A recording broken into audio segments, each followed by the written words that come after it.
بسم اللہ الرحمن الرحیم۔ السلام علیکم۔ ایک دفعہ سفر کے دوران ملا ایک شہر میں حجامت بنوانے کے لیے ایک حجام کی دکان پر پہنچے۔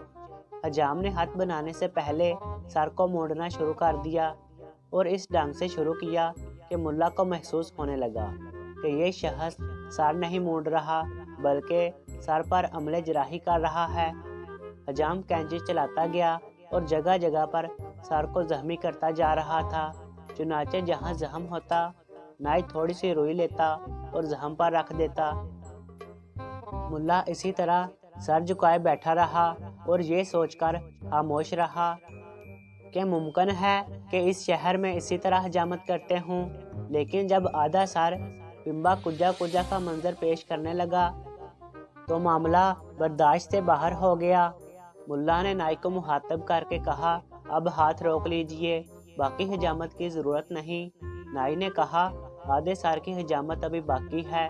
ملا نے کہا، لباس اور خوراک دونوں ضروری چیزیں ہیں۔ آپ نے آدھے سر میں کپاس کی کاشت کر دی ہے، باقی حصے میں گیہوں کی کاشت کروں گا۔